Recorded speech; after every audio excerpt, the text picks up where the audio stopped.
कल हमने gang, gangster, इन दो परिभाषाओं को देख लिया था। मोटे मोटे तौर पे हम ये समझ गए थे कि भाई गैंग का क्या मतलब है। एक ग्रुप ऑफ पर्सन्स, ठीक है, जो या तो अकेले अकेले अलग अलग जगह पर बैठकर कुछ इलीगल एक्टिविटीज कर रहे हैं, जिसमें रुपया पैसा मेन बेस है, और वो क्या प्रयोग करते हैं, violence, threat, show off violence करते हैं, लोगों के लिए उन्होंने रहना मुश्किल कर दिया है। ओके, तो यहाँ पे जो हमारा कोर कॉन्सेप्ट है कि गैंगस्टर एक्ट में क्या चीजें आती हैं। ऑब्जेक्ट मैंने बहुत अच्छे से कवर किया था, आप सब उसमें माहिर हो चुके होंगे कि गैंगस्टर एक्ट का ऑब्जेक्ट क्या है ना। गैंगस्टर एक्ट का ऑब्जेक्ट है पब्लिक पीस फाइनली। ओके, यहाँ पे हमारी कोशिश है कि अब जो इसके अंदर के कॉन्सेप्ट और क्वेश्चंस हैं वो हमारे मिस आउट ना हो। तो हम यहाँ पे चार चीजों को ध्यान में रखते हैं कि जो गैंगस्टर एक्ट में गैंग की परिभाषा है उसके अंदर कौन कौन आएगा। उसके अंदर ऐसा देखो, आम भाषा में हम बोले, ऐसे लोग जो किसी ग्रुप का हिस्सा हैं, जो इलीगल एक्टिविटीज में शामिल है और यूज करते हैं वायलेंस का, या फिर अबेट करते हैं, सिर्फ और सिर्फ वायलेंस खुद से करें ये जरूरी नहीं है, अबेट भी कर सकते हैं। एक्सपोर्ट इंपोर्ट ऑफ लिकर हो रहा है, ड्रग्स हो रहा है, वो सब भी हमारे किस में आएंगे, गैंग के अंदर आएंगे। अब आपका सवाल होना चाहिए कि यहाँ पे 25 पॉइंट है मैम, कैसे हम लिखेंगे 25 के 25 पॉइंट। 25 पॉइंट नहीं लिखने, अपने लिए 8 से 10 पॉइंट्स आप बना के रखिए। गैंग की परिभाषा कहाँ है, सेक्शन 2B में।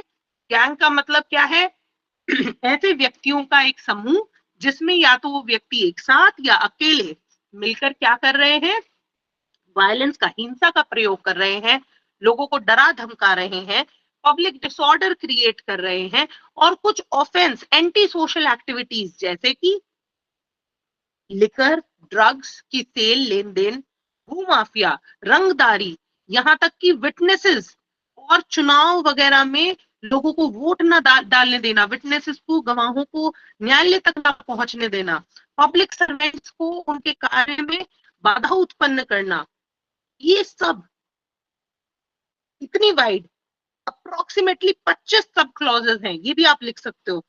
मोटे तौर पे ये सब व अन्य इसके जैसे कार्य करने वाले व्यक्ति गैंग की परिभाषा के अंतर्गत आते हैं। This much is clear.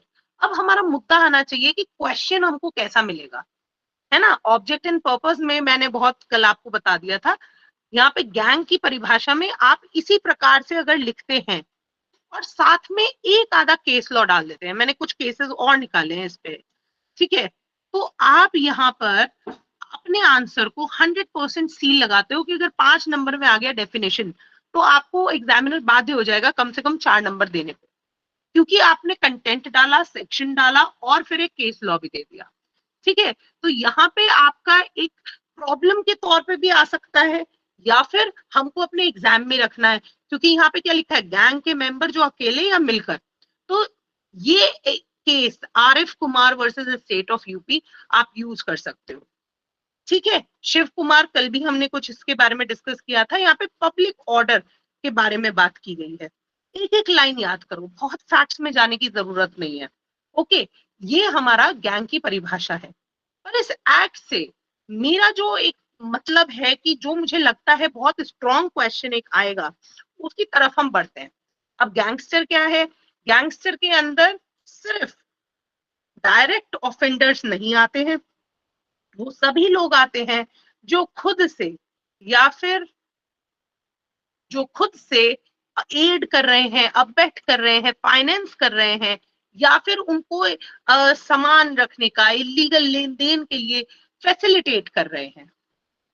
यहाँ पे दो शब्द आपके आंसर में असेंशियल्स में आने चाहिए, वो क्या, इंटेंशनल पार्टिसिपेशन और नॉलेज।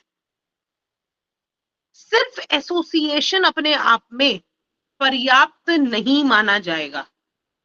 अब इसका क्या मतलब है, इसका ये मतलब है जैसे कि संजय दत्त वाला केस हुआ था, संजय दत्त के घर से हथियार बरामद हुए, संजय दत्त कहता है कि मेरा कोई इंटेंशनल पार्टिसिपेशन नहीं था, मैं दाऊद इब्राहिम इन गैंग्स के साथ नहीं काम कर रहा था, मेरी नॉलेज भी नहीं थी, मुझे पता ही नहीं था मेरे घर में हथियार रखे हैं। समझ रहे? यदि इस तरीके की सिचुएशन हमको दिखाई देती है तो ऐसे में हम उसको गैंगस्टर घोषित नहीं करेंगे। क्यों? क्योंकि सिर्फ एसोसिएशन, किसी के साथ उठना बैठना, जान पहचान होना पर्याप्त नहीं है। क्या चीज जरूरी है गैंगस्टर होने के लिए? कि आपका उनको सहयोग मिला हो, आपने उनको अबेट किया हो, फाइनेंस किया हो। ठीक है, इसके अंदर अजय अग्रवाल वाला एक केस है, 2024 का, राकेश कुमार वाला केस है, इसी के आधार पे एक प्रॉब्लम है, इसको देखिएगा। ये जो सुरेश है, ये क्या करता है, जो इलीगल लिकर होती है, ये जो लोकल शराब वगैरह होती है, इसके लिए फंड देता है, फाइनेंस करता है, लेकिन डायरेक्टली कोई ना उसका ठेका है, ना ही उसके नाम पे कोई लाइसेंसिंग है, ना ही एज सच वो बैठ के बेच रहा है। लेकिन जो उसके सब बिजनेसेस हैं उसमें वो क्या कर रहा है, फाइनेंस कर रहा है। 2024 के केस के साथ ये रिलेट होती है। अब आप मुझे बताइए कि क्या ये गैंगस्टर की परिभाषा में आएगा? क्या ये व्यक्ति गैंगस्टर कहलाएगा? कहलाएगा तो क्यों कहलाएगा? अब तो समझ में आ गया होगा, इजी है, ऊपर की भाषा बोल देनी है। हाँ जी,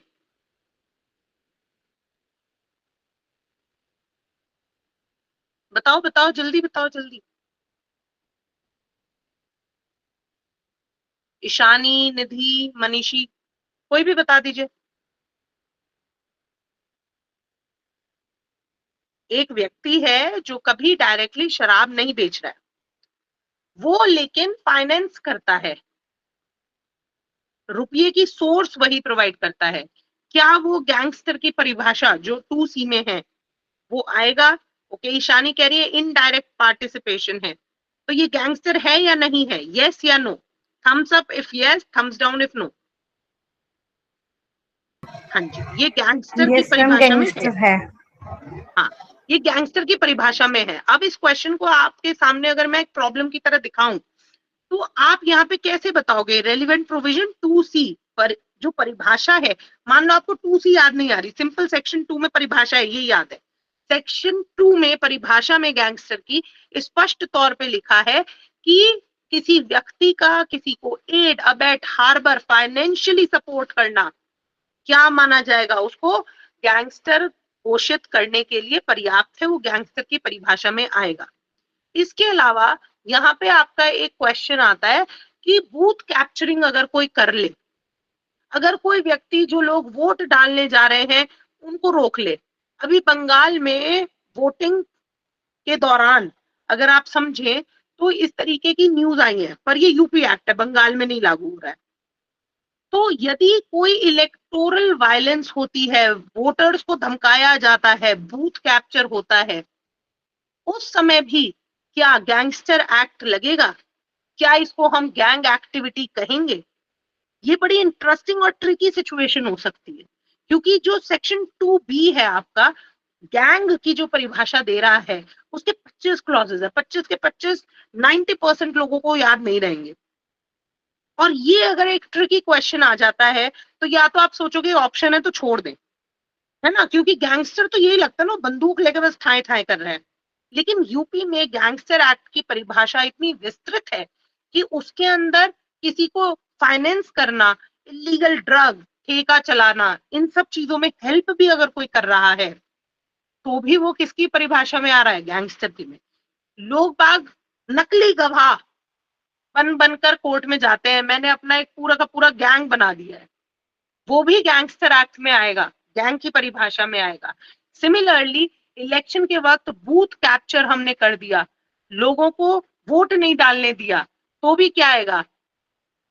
क्या यहाँ पे ये हमारे गैंगस्टर एक्ट में आना चाहिए कि नहीं आना चाहिए?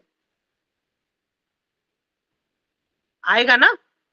अब तो हिंदी में भी लिखा हुआ है, जल्दी बताओ निधि। Ma'am, yes ma'am. है ना, आएगा। तो यहाँ पे ये कुछ चीजें इंपॉर्टेंट है। 2018 का एक केस है NIA जहूर अहमद शाह, ये हमारे सीधे इलेक्शन और बूथ कैप्चरिंग पे था, ठीक है। तो अगर बाय चांस कोई क्वेश्चन आने लगे बूथ कैप्चरिंग इलेक्शन कैंपेन्स में, जो गैंग बन जाते हैं वोटर्स को डराना धमकाना, तो भी आप इनमें से कोई एक केस लिख सकते हो, ठीक है। डिपेंड करता है आप कैसे याद करोगे, वो याद कराने का काम भी मैं आप थोड़ा सा आप की तरफ से एफर्ट्स और बढ़वाऊंगी, ठीक है। अब हम बात करते हैं गैंगस्टर एक्ट का इकोनॉमिक ऑफेंसेस पे भी क्या है, एक तरीके से कवरेज है।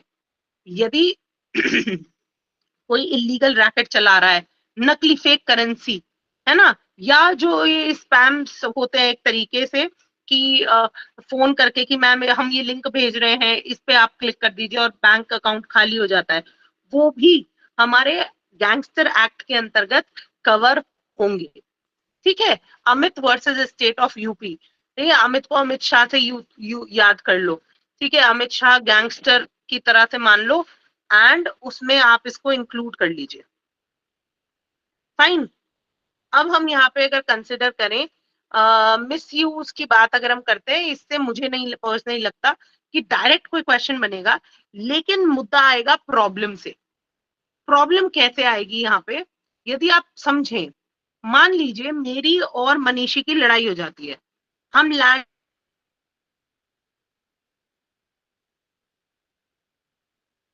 और किराएदार हैं,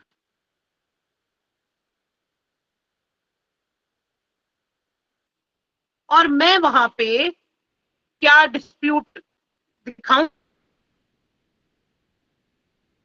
किराएदारी पे आते हैं कब्जा कर लेते हैं, अब दिखाने के लिए तो कब्जा है, पर मेन डिस्प्यूट है ये क्या है, लैंडलॉर्ड टेनेंट का डिस्प्यूट है।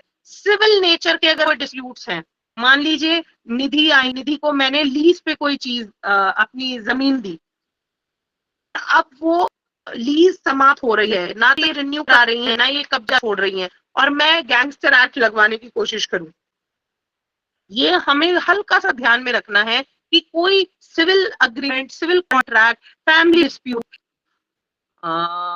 वॉइस ब्रेक हो रही है क्या, अभी आ रही है? देयर वाज अ कॉल, हम सब एक बार ही दिखा दो अगर ब्रेक आपको हो अभी रही है आवाज आ वॉइस रही है। बहुत ज्यादा।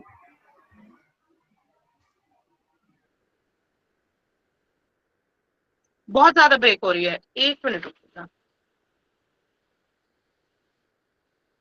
आज एक्चुअली इंटरनेट का ये जो अभी पिछले 2 घंटे गए हैं, इसमें 3-4 क्लासेस चल रही थी। 3-4 कैसे कि एक तो वो आपकी चल रही है अभी HJS वाली मेंस की बैच चल रहा है, फिर क्लैट वाले बच्चों का भी इसी टाइम पे पढ़ रहा था, और हमारा भी इसी टाइम पे पढ़ रहा था। तो may be because same almost ये लॉ पॉइंट के डोमेन से ही सारा कुछ काम हो रहा है, इस वजह से अभी आवाज ठीक है, थोड़ी अभी बेटर हुई है। Yes ma'am. ओके, हाँ, क्योंकि मैंने फिर से वाईफाई से कनेक्ट किया, मैंने अपना मोबाइल डेटा से ऑन किया हुआ था। चलो, तो यहाँ पे एक चीज ध्यान में रखनी है, मान लो कोई प्रॉब्लम आए, या आप गैंगस्टर के बारे में ही लिख रहे हो और कुछ पॉइंट समझ में नहीं आता, तो एक बड़ी सिंपल सी चीज ध्यान में रख लेना, एक नोट बना के कि अगर कोई फैमिली का डिस्प्यूट है, कोई टेनेंट लैंडलॉर्ड का डिस्प्यूट है, कोई सिविल डिस्प्यूट है, तो वहां पर हमारा गैंगस्टर एक्ट नहीं आएगा। और ऐसे में कोर्ट्स ने, सुप्रीम कोर्ट ने, हाई कोर्ट्स ने कॉन्टिन्यूसली मना किया है कि आप गैंगस्टर एक्ट का प्रयोग अपनी पर्सनल राइवलरी को निकालने के लिए मत करो। मान लीजिए दो भाइयों का डिस्प्यूट चल रहा है जमीन को लेके, खेत की जमीन को लेके, और ऐसे में दूसरा भाई क्या करता है, अपने यहाँ पे जो एक तरीके से उसकी बाउंड्रीज है उनको एक्सीड कर देता है, उसकी नाली वगैरह पे भी कब्जा कर लेता है दूसरे भाई की, और सामने वाला उनको दिखाने लगता है ये भू माफिया है और ये गैंग है इनका पूरा, ये इस तरह से परेशान कर रहे हैं। तो हमें कोशिश क्या करनी है कि ये स्पष्ट हो कोर्ट को भी और आपको भी, क्योंकि आप अब किस चीज का एग्जाम दे रहे हो, प्रोसिक्यूशन ऑफिसर का एग्जाम दे रहे हो, कि क्या ये सही मायनों में क्रिमिनल एक्ट है भी, या हम सिविल को क्रिमिनल का कलर दे रहे हैं। ठीक, हल्का सा इस चीज को ध्यान में रखेंगे, डायरेक्ट मुझे नहीं लगता इतना डीप क्वेश्चन आएगा। अब हम पढ़ जाते हैं पनिशमेंट्स को लेके। डायरेक्ट अगर कोई पूछे कि भाई क्या पनिशमेंट्स हैं इसमें, तो देखो पहले यहाँ पे रफ एक जनरल स्ट्रक्चर समझ लो एक्ट की।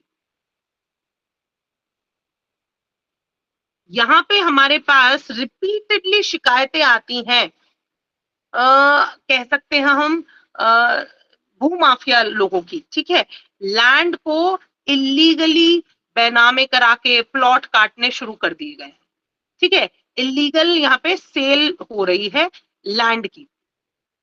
इस तरीके के मुकदमे मामले आ रहे हैं हमारे सामने, या बिना लाइसेंस के, विदाउट लाइसेंस क्या चल रहे हैं, लिकर बेची जा रही है, ठेके चल रहे हैं शराब के। पुलिस के सामने ये शिकायतें आ रही हैं, पुलिस सबसे पहले क्या करेगी, एफआईआर करेगी, फिर क्या करेगी, इन्वेस्टिगेशन करेगी। इन्वेस्टिगेशन के बाद यहां पर बिल्कुल स्पष्ट रूप से हमें पता चलता है कि मटेरियल है जो ये दिखाता है कि इस प्रकार से गतिविधियां चल रही है, ग्रुप ऑफ पीपल है जो लोगों को परेशान कर रहा है। तो अब इन्वेस्टिगेशन में अगर हमें साक्ष्य पर्याप्त मिलता है तो हम क्या फाइल करेंगे, एफआर, क्या फाइल करेंगे, चार्जशीट फाइल करेंगे। अब ये जो चार्जशीट है, ये चार्जशीट किसके द्वारा यहाँ पे हमारे को स्पेशल अप्रूवल चाहिए, वही आईओ ये चार्जशीट फाइल करेगा जो कि स्पेसिफिकली अप्रूव्ड होगा बाय डीएम। यहाँ पे डीएम की रिपोर्ट लगती है और एक अप्रूवल आता है कि हाँ ये मैटर ठीक है, पब्लिक ऑर्डर डिसरप्ट कर रहा है। इस संदर्भ में इस रिपोर्ट के बाद ही ये पूरा का पूरा मामला जाता है कोर्ट में। यूपी में गैंगस्टर एक्ट को लेके स्पेशल कोर्ट्स बने हैं और इन स्पेशल कोर्ट्स में कौन रहता है, इसको बस ध्यान में रखिएगा, इन स्पेशल कोर्ट्स में कौन बैठते हैं, मजिस्ट्रेट यानी कि जो पीसीएसजे के बाद बनते हैं, या सेशंस जो प्रमोशन, सेशंस और डिस्ट्रिक्ट जज वाले कैडर के लोग जो प्रमोशन और एचजेएस के एग्जाम के बाद बनते हैं। कौन बैठता है यहाँ पे, मैम एचजेएस वाले। हाँ, तो यहाँ पे सेशंस जज एक तरीके से हम उन्हें बोलेंगे, है ना, डिस्ट्रिक्ट जज हम सिविल मैटर्स में बोलते हैं। स्पेशल कोर्ट्स में कौन बैठता है, सेशंस जज। अब कहीं पे 302 हुआ यानी कि मर्डर हुआ, कुछ भी हो, चार्जशीट सबसे पहले कहां दाखिल होती है,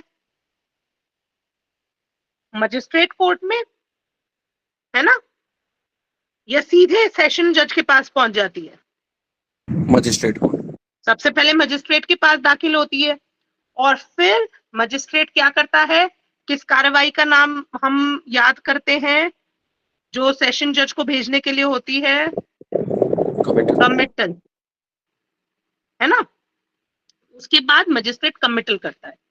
लेकिन यूपी गैंगस्टर एक्ट अपने आप में जो स्पेशल कोर्ट्स इसने बनाए हैं, यहां पे ये पावर देता है डायरेक्ट कॉग्निजेंस की। सीआरपीसी में जो हमारा पूरा सेटअप है, क्या सेटअप है कि पहले मजिस्ट्रेट के सामने चार्जशीट जाएगी, चाहे वो संज्ञान लेगा और उसके बाद उसको कमिट करेगा। हमारे गैंगस्टर एक्ट में क्या होता है, स्पेशल कोर्ट्स के पास ये पावर है, वो डायरेक्ट कॉग्निजेंस लेते हैं। और अब कल मैं यही पूरा का पूरा, अच्छा क्लास के बाद में बैठ के कह रही हूँ यार कुछ मिस कर दिया मैंने, कुछ तो सही नहीं बताया है, कुछ तो गड़बड़ हुआ है, आई एम नॉट सेटिस्फाइड।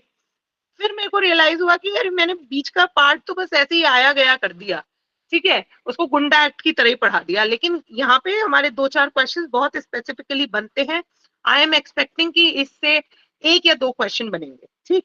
तो ये पूरा का पूरा प्रोसीजर आप समझे। अब यहाँ पे कोर्ट के पास पनिशमेंट देने की क्या पावर है, मान लीजिए पूरा आपके सामने एविडेंस आ गया है, आपने कॉग्निजेंस ले ली, सारी बातें हो गई है, अब यहाँ पे हमारे एविडेंस पे सब एविडेंस आ चुका है, तो ये जो स्पेशल कोर्ट है ये कितनी सजा दे सकता है, स्पेशल कोर्ट कितनी सजा दे सकता है, मिनिमम 2 साल, मैक्सिमम 10 साल। और यदि ऑफेंस टारगेट करता है पब्लिक सर्वेंट्स को, उनकी फैमिलीज को, तो ये पनिशमेंट बढ़ भी सकती है। वहां पे मिनिमम पनिशमेंट शायद 3 इयर्स करी हुई है। यानी कि स्पेसिफिकली जो सेक्शन 3 का क्लॉज 2 है वो मेंशन करता है कि अगर कोई भी गैंगस्टर या gang activity public servant, government servant नहीं लिखा है, फर्क क्या है दोनों में? हमारे आईपीसी में भी तो डिफाइंड है पब्लिक सर्वेंट, है ना? क्या हर पब्लिक सर्वेंट गवर्नमेंट सर्वेंट होता है या पब्लिक सर्वेंट बड़ा होता है, गवर्नमेंट सर्वेंट का दायरा बड़ा होता है? जल्दी बताओ, जल्दी, गलती तो बताओगे, हाँ ना कुछ भी बोलो। पब्लिक सर्वेंट का दायरा बड़ा होता है गवर्नमेंट। हाँ, पब्लिक सर्वेंट्स में बहुत से ऐसे भी लोग आते हैं जो सरकारी गवर्नमेंट सर्वेंट या किसी सरकारी सेवा में नहीं है। AR अंतुले का केस आपको याद होगा, है ना? ये पूरा का पूरा पब्लिक सर्वेंट से हम आईपीसी में देखते थे जब सेक्शन 21 में था। अभी बताओ बीएनएस में कहाँ पे है? 228 में नहीं, 222 क्लॉज 28 में है। तो यहाँ पे हमारा ये कुछ चीजें आप लिख सकते हो अगर वो पनिशमेंट के बारे में पूछे तो। लेकिन क्वेश्चंस अगेन मुझे पर्सनली ये लगता है कि आपके सेक्शन 3 सेक्शन 4 के बजाय ज्यादातर आएंगे परिभाषा से, गैंगस्टर को लेके प्रॉब्लम से। उसके बाद यहाँ पे एक बेसिक फीचर में हमने देखा था कि जो एविडेंस के नियम है, सेक्शन 4 ये कहता है कि एविडेंस के नियम जैसे हमारे इंडियन एविडेंस एक्ट या भारतीय साक्ष्य अधिनियम में दिए गए हैं वो हूबहू लागू नहीं होते। क्यों? क्योंकि जनरल रूल क्या कहता है? जनरल रूल ये कहता है हम क्या प्रिज्यूम करेंगे? Innocent until proven. यहाँ पे हम क्या मान के चलते हैं कि उसने क्या किया होगा? कोई अपराध किया होगा, उसकी एक गैंगस्टर शीट यानी कि उसकी हिस्ट्री शीट अटैच होती है चार्जशीट के साथ, तभी कॉग्निजेंस लिया जाता है। इसी वजह से कारण है कि वो डीएम की रिपोर्ट और उसकी गैंगस्टर शीट पूरी की पूरी अटैच की जाती है, हिस्ट्री शीट अटैच की जाती है। तो सबसे पहले आप देखिए तो ये हमारे पास स्पेशल जो रूल्स है एविडेंस को लेके वो कहाँ पे है? सेक्शन 4 में। यहाँ पे भारतीय साक्ष्य अधिनियम या इंडियन एविडेंस एक्ट के नियम लागू नहीं होते हैं। क्यों? क्योंकि सबसे पहले हम प्रिज्यूम करके चलते हैं कि जो व्यक्ति आ रहा है वो गैंगस्टर है, वो किसी गैंग का हिस्सा है, और ऐसे में बर्डन ऑफ प्रूफ किसका होगा? रिवर्स हो जाएगा। किसका होगा? अपराधी का होगा, अक्यूज का होगा, है ना? साथ ही जो एविडेंस को लेके स्ट्रिक्टनेस है बहुत सारी चीजों में, उसमें भी रिलैक्सेशंस दिए गए हैं। जैसे कि अगर किसी व्यक्ति के पास एकदम बेइंतहा प्रॉपर्टी है, डिस्प्रपोर्शनेट प्रॉपर्टी है, ऐसे में यहाँ पे माना जाएगा, कोर्ट में प्रिज्यूम कि ये गैंग एक्टिविटी से आई है। तो अब ये साबित करने का भार किस पे है कि जी ये तो मेरी दादा लाई संपत्ति है, ये तो मुझे गिफ्ट में मिली है। ये उस व्यक्ति पे है, उस अक्यूज्ड पे है जिसके ऊपर ये इल्जाम लग रहा है। यानी कि इवन दो द कोर्ट एक एडवर्स प्रिजम्पशन लेके चलती है, चाहे वो गुंडा एक्ट हो या गैंगस्टर एक्ट हो, लेकिन रिबटेबल का वो रिबटेबल होते हैं। ठीक, अब यहाँ पे हम किडनैपिंग को लेके भी अगर हम देखें, प्रिजम्पशंस 4C और 4D में ये स्पेसिफिक थे कि किडनैपिंग रैंसम के लिए होगी, ये हम प्रिज्यूम करते हैं, और person concealing victim possess the knowledge कि वो कहां पे है। जैसे ही कोई किडनैपिंग की घटना होगी तो गैंगस्टर एक्ट अगर लगा है वो तभी लगेगा जब कोर्ट ने मान लिया है कि उसके बदले इन्होंने फिरौती मांगी है। इतना डीप इन चीजों पे कोई क्वेश्चन आपसे नहीं आएगा। जो हमारे लिए सबसे इंपॉर्टेंट है और जो कल मिस हुआ है वो है special courts. I am expecting कि आपसे इस पे डायरेक्ट क्वेश्चन पूछा जा सकता है। Discuss the provision of special courts under the gangster act. Gangster act के अंतर्गत जो हमारे स्पेशल कोर्ट्स हैं उनको परिभाषित करिए, उनका क्या स्कोप है, उनकी एस्टैब्लिशमेंट कैसे होती है, क्या प्रोसीजर होता है। ये सवाल बहुत इंपॉर्टेंट है। तो इसके लिए हम सेक्शन 5 को ध्यान में रखेंगे। अच्छा, बड़ी मजेदार बात यह है, जब आप गैंगस्टर एक्ट उठाओगे तो सेक्शन 5 से लेके लगभग सेक्शन 8 तक ये स्पेशल कोर्ट्स के बारे में ही बात करता है। जैसे सेक्शन 5 कहता है कि भाई कौन बनाएगा ये स्पेशल कोर्ट, स्टेट गवर्नमेंट बनाएगी, है ना। स्टेट गवर्नमेंट को जब लगता है कि हमें स्पीडी ट्रायल चाहिए तो हम क्या बनाएंगे, 1 और मोर स्पेशल कोर्ट बनाएंगे। अब यहाँ पे जो स्पेशल कोर्ट है ये कौन प्रिसाइड करेगा, ये एक जज साहब प्रिसाइड करेंगे, जो कि he will be appointed by the state government with concurrence with chief justice of high court.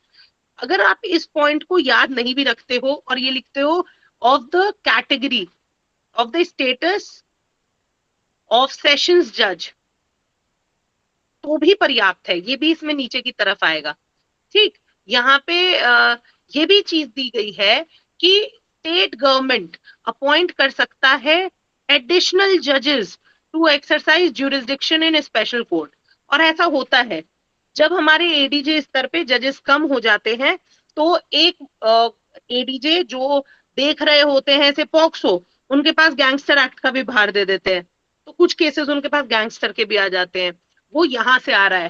ठीक, ये इतने प्रोसीजरल में नहीं जाना। स्पेशल कोर्ट की प्रक्रिया यहाँ पे दी गई है, क्यों दी गई है, राज्य सरकार को ये पावर दी है, राज्य सरकार में ये निहित की है पावर कि समाज में पब्लिक ऑर्डर बनाए रखने के लिए और स्पीडी ट्रायल हो, ताकि, है ना, ये सब जो इलीगल एक्टिविटीज हो रही हैं इन सब पे कंट्रोल पाने के लिए ये प्रावधान किया गया है कि क्या बने, स्पेशल कोर्ट्स बने, विशेष न्यायालय। और यहाँ पे जो जजेस अपॉइंट होते हैं वो स्टेट गवर्नमेंट करती है in consultation with the chief justice of high court. Additional जजेस को भी यहाँ पे हम क्या कर सकते हैं, हम क्या कर सकते हैं, अपॉइंट कर सकते हैं। और एक व्यक्ति जो इस कोर्ट में प्रिसाइड करेगा वो क्या होना चाहिए, सेशंस जज या एडिशनल सेशंस जज की कैटेगरी में होना चाहिए, यानी कि मजिस्ट्रेट के लेवल का नहीं होगा। और यदि वो स्पेशल कोर्ट खाली है, जज साहब छुट्टी पे हैं, जज साहब किसी कारणवश अभी नहीं ज्वाइन कर पा रहे हैं, may be because by illness और अदरवाइज, तो जो उनकी ड्यूटीज है, जो अर्जेंट काम है, वो सब कौन कंसिडर करेगा, कोई एडिशनल जज। और जहां पे कोई एडिशनल जज नहीं है तो ऐसे में जो सेशंस जज हैं जिनके पास ज्यूरिसडिक्शन है उस थाने का। ठीक, इतना डिटेल में भी नहीं जा रहे हो तो आप सीधे सीधे सेक्शन 5 को स्पष्ट करिए कि स्पेशल कोर्ट कौन बनाता है, उसके अंदर किस रैंक का ऑफिसर बैठता है। ठीक है, और साथ में एडिशनल जजेस की भी यहाँ पे बात की गई है। अब दूसरी जो चीज हमको देखनी है वो ये कि सेशंस, ये जो स्पेशल कोर्ट है, इसकी प्लेस ऑफ सिटिंग क्या हो। इसके लिए भी सेक्शन 6 हमको स्पेशली बोलता है कि स्पेशल कोर्ट है और यदि लगता है जज साहब को खतरा है, यदि लगता है कि विटनेस और गवाह टूट सकते हैं, तो किसी भी जगह पर ये कोर्ट की प्रोसीडिंग्स चल सकती है। जरूरी नहीं है निश्चित न्यायालय में ही चले, उसके लिए स्पेशल व्यवस्था हो सकती है। ऐसा भी हो सकता है जैसे राम रहीम वाले केस में, या कहाँ पे, किसी पर्टिकुलर ऑफिस में, किसी और कंपाउंड में ले जाके इस एक्ट की कार्रवाई को आगे बढ़ाया जा सके। यानी कि प्लेस ऑफ सिटिंग को भी हमने क्या रखा है, लिबरल रखा है।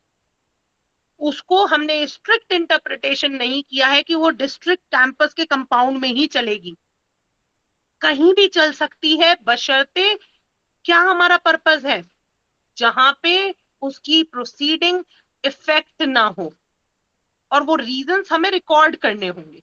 ऐसे क्या कारण है, मान लीजिए एक बहुत बड़े गैंगस्टर हैं लेकिन उनको लोग बाग पूजते हैं। एक मुंबई के चोल को इमेजिन करो, यूपी में, ठीक है, वहां पे लोग बाग उन्हें पूज रहे हैं, ठीक, ये भाई आ रहे हैं, वो भाई आ रहे हैं। अब उनको गैंगस्टर एक्ट में ले गई पुलिस और अब उनकी प्रोसीडिंग चल रही है। आज गवाह आने हैं, आज उनकी गवाही होनी है। कोर्ट तक आते आते ना जाने कितने लोग गाड़ी के नीचे आ जाएंगे, रास्ता रोक देंगे, हो सकता है पुलिस वालों को पूरा प्रशासन सीआरपीएफ वहां लगानी पड़े। इस वजह से इन सब एडवर्स सिचुएशंस को इमेजिन करते हुए यहाँ पर ये प्रावधान किया है सेक्शन 6 में प्लेस ऑफ सिटिंग। और इसके लिए मैंने आपको आंसर में स्पेसिफिकली एक क्वेश्चन मैंने इसी हिसाब से ड्राफ्ट किया है जिसमें सारी चीजें आपके पास आ जाएंगी सामने सामने कि क्या क्या पावर्स हैं, क्या क्या चीजें हैं, है ना। इनको हम थोड़ा कंसिडर करेंगे, इजी लगेगा आपको। फिर हम देखते हैं भाई ज्यूरिसडिक्शन क्या होता है स्पेशल कोर्ट्स का। यानी कि ये जो स्पेशल कोर्ट्स हैं क्या ये सिर्फ गैंगस्टर एक्ट के मैटर्स देखेंगी? मान लो एक व्यक्ति के ऊपर एक धारा तो लगी है गैंगस्टर एक्ट की, एक उसके ऊपर चल रहा है 302 का मुकदमा यानी मर्डर का मुकदमा चल रहा है, एक उसके ऊपर आर्म्स एक्ट का भी मुकदमा चल रहा है। अब ये जो मुकदमे चल रहे हैं ये चल रहे हैं मजिस्ट्रेट कोर्ट में, ठीक है, और लड़की छेड़ने का भी मुकदमा चल रहा है 354 मान लो, 376 मान लो, रेप का भी मुकदमा चल रहा है, ये भी हमारे किसी मजिस्ट्रेट ये सेशंस कोर्ट में चल रहा है रेप का मुकदमा, ठीक है, 354 किसी सीजेएम कोर्ट में मान लो। ऐसे में सेक्शन 7 ये कहता है कि यदि एक व्यक्ति है जो गैंगस्टर एक्ट के अंतर्गत आ गया है और उससे रिलेटेड कॉरेस्पॉन्डिंग यानी कि जो गैंगस्टर एक्ट की एक्टिविटीज में आता है ना, अगर वो कुछ इलीगल काम कर रहा है, कोई ट्रैफिकिंग जैसी स्थिति में आता है, मर्डर कर रहा है, वायलेंस कर रहा है, तो ये सारे के सारे मुकदमे एक साथ कहाँ चल सकते हैं? सेशंस कोर्ट में, स्पेशल कोर्ट में चलेंगे। ऐसे में जो मजिस्ट्रेट कोर्ट के मुकदमे हैं उनकी कार्रवाई अलग से ना होकर किसके साथ ही क्लब हो जाएगी? हमारे गैंगस्टर एक्ट के स्पेशल कोर्ट में ही चली जाएगी और वहीं पे एक साथ उनकी सुनवाई होगी। ठीक, यहाँ पे ऐसी स्थिति, ऐसी चीजें इसलिए करी हैं ताकि ऐसा ना हो कि एक कोर्ट का जजमेंट कुछ आए, दूसरे कोर्ट का जजमेंट कुछ आए, और एक अननेसेसरी हमारे जो ओवरऑल सजा के प्रावधान है या जो ये हमारा अक्यूज है ये बेनिफिट लेने लगे, हाई कोर्ट में जाके कहे देखिए जी यहाँ पे तो मुझे छोड़ दिया, यहाँ मुझे कन्विक्ट कर रहे हैं, ठीक है। तो ये आपको समझना होगा, सेक्शन 7 कहीं ना कहीं इसी ज्यूरिसडिक्शन की बात करता है। If I am not missing any point, एक बार मैं देखती हूँ, क्योंकि यहाँ पे ये चीज आपने देखी भी होगी, जो लोग कोर्ट में गए होंगे, प्रैक्टिस करी होगी, वहां पे ये चीज आपने देखी होगी। अभी तक कोई डाउट? क्लियर है? कल के मुकाबले थोड़ा बेटर क्लियर हो रहा होगा, है ना। कॉन्स्टिट्यूशनल वैलिडिटी पे आ गया है, प्लेस ऑफ सिटिंग और ज्यूरिसडिक्शन। हाँ, ज्यूरिसडिक्शन की यही बात कहता है कि वो सारे ऑटोमेटिकली ट्रांसफर होंगे। ऑटोमेटिक कुछ नहीं होते, वकील साहब को जा जाके कहना पड़ता है जी इसका मैटर तो गैंगस्टर एक्ट में चल रहा है और ये यहाँ पे आप एविडेंस के लिए तारीख भेज रहे हो, ऐसा इसको भी ट्रांसफर करो, ठीक है। तो द कोर्ट क्या कर सकता है ऐसे में? मान लो एक मैटर चल रहा था आर्म्स एक्ट को लेके या एक्साइज एक्ट को लेके किसी मजिस्ट्रेट कोर्ट में, और अभी स्पेशल कोर्ट में क्या आ चुका है, मैटर आ गया है गैंगस्टर एक्ट में। तो जैसे ही हमें लगेगा कि अच्छा इसके ऊपर गैंगस्टर एक्ट चल रहा है तो मजिस्ट्रेट गैंगस्टर एक्ट वाले मैटर्स को स्पेशल कोर्ट में, गैंगस्टर कोर्ट में भेज देगी। और यहाँ पे मान लीजिए हमने कुछ एविडेंस कलेक्ट कर लिया था, तो ये कोई बार नहीं है। ये जो स्पेशल कोर्ट्स है इनको एविडेंस लेने के लिए एम्पल पावर दी गई है। ये कभी भी किसी को भी बुला के दोबारा से विटनेसेस को रिकॉल करके या चाहे तो एविडेंस को निरंतर कंटिन्यू करके अपने कार्य को कर सकते हैं। ये हमारा सेक्शन 7 है, ज्यूरिसडिक्शन। अब अगर एग्जाम में एक 10 नंबर का क्वेश्चन आता है, special courts under gangster act को डिस्कस करो, डिफाइन करो। सिमिलरली पॉक्सो में भी स्पेशल कोर्ट से रिलेटेड क्वेश्चन आने की संभावना बनती है। तो ऐसे में सीधे सीधे सेक्शन 5 से लेके आपको सेक्शन 8 तक पूरी कहानी लिख देनी है, ठीक, कि स्पेशल कोर्ट क्यों है, किस लिए है, वो कॉन्स्टिट्यूशन का वायलेशन भी नहीं है, है ना, और इनकी प्लेस ऑफ सिटिंग क्या है, किस रैंक के ऑफिसर बैठेंगे, एडिशनल जज भी बैठ सकते हैं। इसके साथ साथ कोई भी मैटर अगर उस गैंगस्टर एक्ट से संबंधित है या उस गैंगस्टर से रिलेटेड अन्य मुकदमे जो गैंगस्टर एक्ट की परिधि में आते हैं या उसके साथ चलने लायक हैं, वो सब किसके पास आ जाएंगे? स्पेशल कोर्ट के पास आ जाएंगे। और स्पेशल कोर्ट चाहे तो फिर से एविडेंस कर सकता है या एविडेंस को कंटिन्यू किया जा सकता है। ठीक है, और ये ही हमारा सेक्शन 8, सेक्शन 7, सेक्शन 8 एक दूसरे के पूरक है। ठीक, अब यहाँ पे आपका ये एक रति राम वाला केस है, ये हम सीआरपीसी में भी कई बार देखते हैं।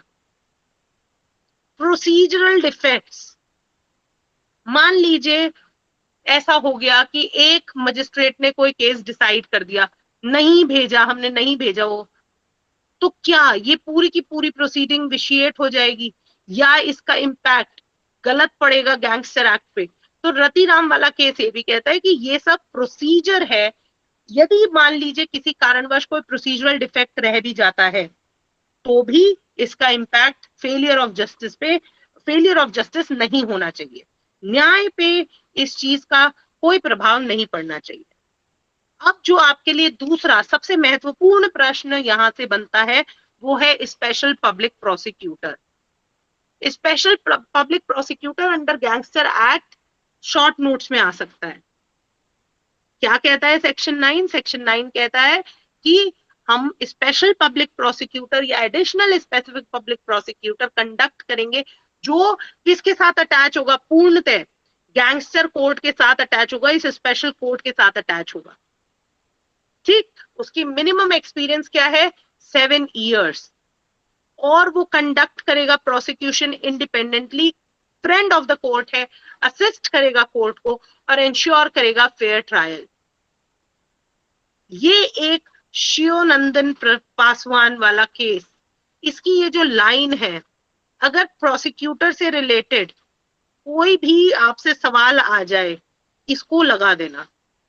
The public prosecutor is a minister of justice and not a prosecutor. वो मात्र वहां पे बैठ के वो सिर्फ ये नहीं देख रहा है कि मेरे को सजा दिलानी है, वो न्याय करवाना चाहता है कोर्ट के साथ मिलके। मूक दर्शक की तरह नहीं बैठेगा, बल्कि कैसे बैठेगा? जैसे कि हो कोई न्याय का मंत्री। ठीक, इसकी और बेहतर उचित हिंदी हो सकती है, लेकिन इंग्लिश में ज्यादा इंपैक्टफुल दिख रहा है। Public prosecutor is a minister of justice, not a prosecutor. ये आपके एग्जाम में मान लो पॉक्सो वॉक्सो में भी कोई स्पेशल कोर्ट से रिलेटेड आ जाए या स्पेशल कोर्ट को लेके स्पेशल पब्लिक प्रोसिक्यूटर को लेके कहीं ऐसे में लेके कोई चीज आती है प्रोसिक्यूशन से रिलेटेड, इस केस को याद कर लीजिएगा। ये लाइन मुझे बहुत अच्छी लगी, अगर आपके आंसर में होगी तो आपके मार्क्स आपके ओवरऑल प्रेजेंटेशन को बूस्ट करेगी। ठीक है, इसके अलावा 2004 का ये हबीबुल्ला शेख वाला केस है कि भाई फेयर ट्रायल इंश्योर करना चाहिए। ठीक है, ये आपकी एग्जाम लाइन होनी चाहिए। ओके, ये अभी तक जो भी आपने देखा, आपने एक फाउंडेशन देखा, special court, special public prosecutor, जो कल जब हम डिस्कस कर रहे थे तो हमारा रह गया था। और अब जो एक तीसरा क्वेश्चन, एक महत्वपूर्ण क्वेश्चन यहाँ से बनता है, वो है प्रोसीजर और पावर क्या है स्पेशल कोर्ट्स की। प्रोसीजर और पावर के लिए डायरेक्ट हेडिंग्स बनाना। सबसे पहली पावर है स्पेशल कोर्ट्स की, बिना कमिटल के यहाँ पे क्या ले सकते हैं हम? कॉग्निजेंस ले सकते हैं, सेक्शन 10 कहता है। दूसरी पावर है समरी ट्रायल कंडक्ट करने की ऐसे मैटर्स में जहां पे अपराध 3 साल तक की सजा से दंडनीय है। ओके, ये 2 पॉइंट्स बिल्कुल क्लियरली आप याद रखेंगे। तीसरी सबसे स्पेशल पावर है tender of pardon. Tender of pardon कर सकता है स्पेशल कोर्ट, ये देखते हुए कि उस व्यक्ति ने आके कंप्लीटली सच बताया है। ऐसी पावर क्यों दी गई होगी? टेंडर ऑफ पार्डन की पावर क्यों दी गई होगी स्पेशल कोर्ट को? है ना, क्या लगता है आपको?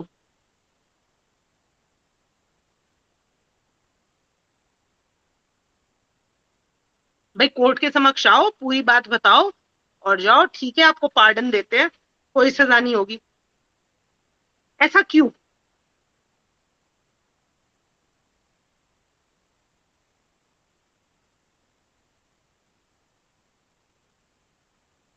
बताओ बताओ बताओ, क्या करने के लिए ऐसी ये चीज रखी होगी? क्योंकि ये क्या है, गैंगस्टर एक्ट है।